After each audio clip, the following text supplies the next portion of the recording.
Hi, I'm Stu. Welcome to Shower Thoughts. Today's shower thought: Gilmore Girls, A Year of the Life.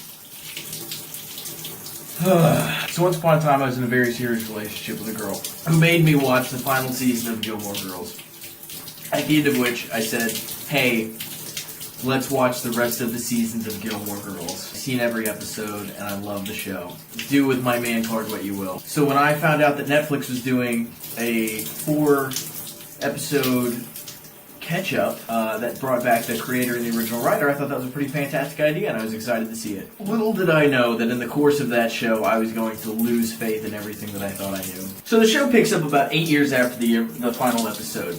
Rory, who has recently graduated from an Ivy League school with a fantastic education, and who has a pretty good name, who also went to work covering the Obama administration, is now jobless, homeless, and can't seem to get her shit straight.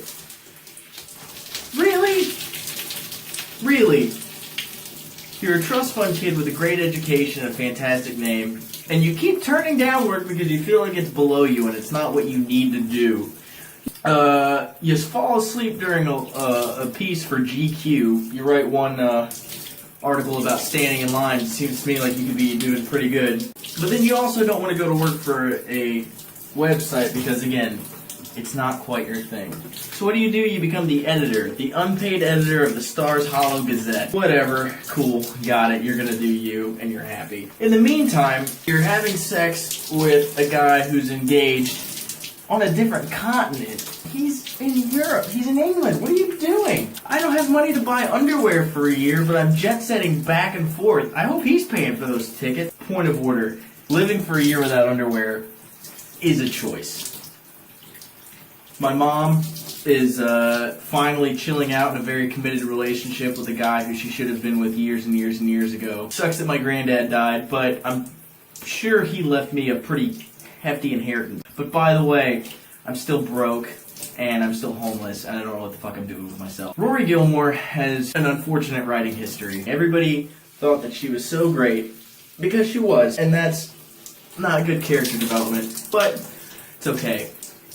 Because the writers had a solution for that. We'll have her sleep with somebody who's getting married. A little bit of an overcorrection. A little too much oversteer on that one. We could have pulled that one back in a little bit. And now she's just this ball of bad ideas and misdirected energy. And I can't quite figure out why. It's as if the last season never happened. But it doesn't feel like 8 years later. It feels like immediately after. It's like in the Ghostbusters. At the end of Ghostbusters 1, the whole city loves them. At the end of Ghostbusters 2, everybody hates them. There's Ghostbusters 1.5 that we didn't get to see. And there's a Gilmore Girls decade in the life that I really need to catch up on. Going around, talking to all of our friends. I'm 32. I have a PhD, an MD, and a Juris Doctorate, as well as I've created and established one of the leading fertility firms in the United States. / maybe the world? He's been going to night school, day school, and any school in between. I'm dating a guy. It's been 2 years. You don't remember, 1, that you're dating, 2, that it's your anniversary, 3, that you're dating. That is the most patient man on the face of the planet, and he deserves everything that you're not, Rory Gilmore. Everything. So she decides to sit down and write a book, and of course Mama Gilmore is all against it. Oh, what if people think I'm a piece of shit? I mean, you're kind of a piece of shit. You did your best. 16, you had a baby with a guy you shouldn't have had a baby with at a time that you shouldn't have been having a baby. Look at you now. You run a B&B that's doing super successfully. You're about to expand. You are in a very good relationship with a dude who loves you too much. Loves you too much. He said when she ran off on her fucking super white girl privileged I gotta get out into the woods day, anything that I need to do to make you more in love with me, I'm willing to do, just so you don't leave. That's terrible! What? That is an unhealthy level of codependency that I have never seen in a TV relationship before.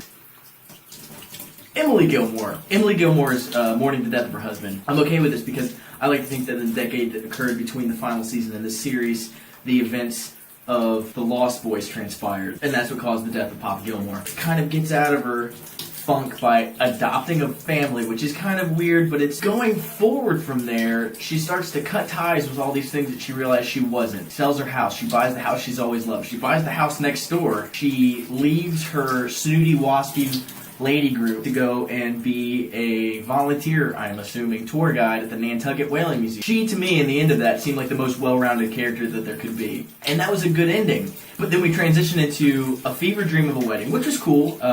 It's very touching. I thought it was exactly what it needed to be. Although, hey everybody, I know that we're going to set up this wedding for tomorrow, but we're going to do it tonight, and none of you is going to be there, except for the ones that we want there who are somehow just ready to be in a wedding. And then we get to the final 4 words of the show. Mom, yeah, I'm pregnant. White girl folk music. The biggest issue I have with this is that we don't know the time frame. We know that Rory's jet setting, but we don't have any idea how long she's staying in these places. And it follows her flow, so we don't know how long anything has been. From the night of debauchery with the Life and Death Brigade, we don't know how long it's been since she's been with Logan for that to be his kid, unless it's going to be fucking fuzzy and we'll find out it's Chewbacca's kid. But again, there's no idea of how long did this transpire. She mentions that she went home and wrote the first 3 chapters of her book in like one night, and that never happened. So we don't have any idea how long it's been since she gave her the manuscript